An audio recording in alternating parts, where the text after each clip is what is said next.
Periodic table? Right here. Where did our saga last leave us? 485 simulations. Well, it's a new day. Let's try cerium. And dysprosium. Pernahkah Anda bertanya-tanya bagaimana teori ilmiah dan kepercayaan spiritual bisa saling berhubungan? Apakah Anda tahu bahwa huruf dari tradisi kuno dan teori kosmologi modern bisa memiliki persamaan yang mengejutkan tentang asal mula alam semesta? Di video kali ini, kita akan membahas persamaan antara huruf Ba dalam tradisi Islam dan teori singularitas dalam kosmologi. Apakah ada benang merah antara keduanya yang menghubungkan sains dan spiritual? Yuk, simak video hingga selesai.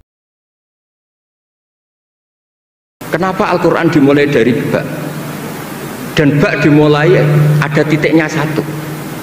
Itu Allah seakan-akan mau maklumatkan bahwa awwalu hadil mawjudat adalah nuqtah wahidah. Pertama wujud, kamu gambar apa saja, saya sering cerita ini tak ulang-ulang. Kamu gambar apa saja, entah gambar jelek, entah bagus, tetap dimulai dari satu titik. Mari kita mulai dengan huruf Ba dalam tradisi Islam. Sebuah elemen sederhana namun penuh makna. Dalam kaligrafi Arab, huruf ini adalah huruf pertama dalam frasa Bismillah yang artinya dengan menyebut nama Allah. Tapi, tahukah Anda bahwa huruf Ba tidak hanya berarti permulaan, tetapi juga membawa simbolisme mendalam? Perhatikan titik kecil di bawah huruf Ba. Titik ini melambangkan potensi tak terbatas dari Tuhan yang menciptakan segala sesuatu dari ketiadaan. Ini bukan sembarang titik. Ini adalah titik dari mana seluruh alam semesta dimulai. Simbol dari kehendak ilahi yang mendorong penciptaan. Bayangkan, titik ini sebagai pusat kekuatan yang menciptakan semua bentuk kehidupan dan eksistensi. Sebuah konsep yang mungkin mempengaruhi pandangan kita tentang bagaimana sesuatu bisa muncul dari ketiadaan. Huruf Ba bukan hanya huruf, melainkan jendela ke dalam cara pandang spiritual tentang asal mula segalanya.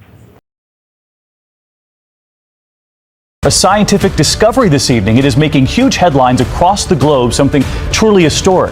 Researchers tonight say they think they have finally discovered the so-called God particle. God particle has been found. We're celebrating the fact that we have found a new particle never seen before in Mother Nature. So what is the God particle and just what does it do? Well, in one sense, it is the missing link to this massive equation. Sekarang, mari kita memasuki dunia kosmologi dan membahas teori singularitas, sebuah konsep yang mungkin terdengar seperti fiksi ilmiah, tapi sebenarnya adalah inti dari pemahaman kita tentang alam semesta. Bayangkan alam semesta kita dalam keadaan yang sangat berbeda sebelum bintang-bintang, galaksi, bahkan ruang dan waktu itu sendiri terbentuk. Semua ini dimulai dari sesuatu yang sangat misterius. Singularitas adalah titik yang sangat kecil dan sangat padat di mana gravitasi menjadi sangat kuat hingga semua hukum fisika yang kita kenal tidak lagi berlaku. Apa yang terjadi pada titik ini? Ini adalah titik di mana densitas materi dan energi menjadi tak terhingga. Semuanya terkompresi dalam satu titik yang secara teoritis tidak memiliki volume.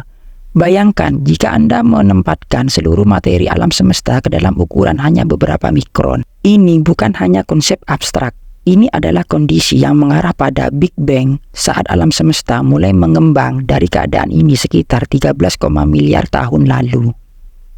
Singularitas adalah batas pengetahuan kita, tempat di mana teori relativitas umum dan mekanika kuantum, dua pilar besar fisika, belum bisa bergabung untuk memberikan gambaran lengkap.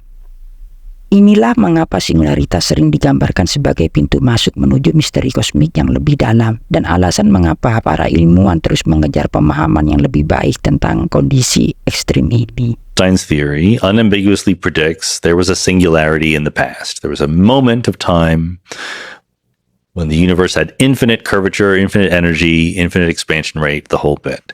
That's just a fancy way of saying the theory has broken down. And classical general relativity is not up to the task of saying what really happened at that moment. So it is completely possible there was, in some sense, a moment of time before which there were no other moments. And that would be the Big Bang. Even if it's not a classical general relativity kind of thing, even if quantum mechanics is involved, maybe that's what happened.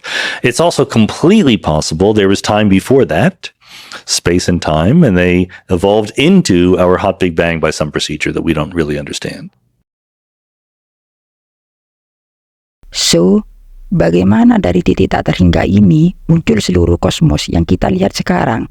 Dan mengapa titik ini begitu penting dalam teori kosmologi? Jawabannya mungkin lebih dalam dan lebih misterius daripada yang kita bayangkan. Diskusikan di kolom komentar. Sekian, terima kasih.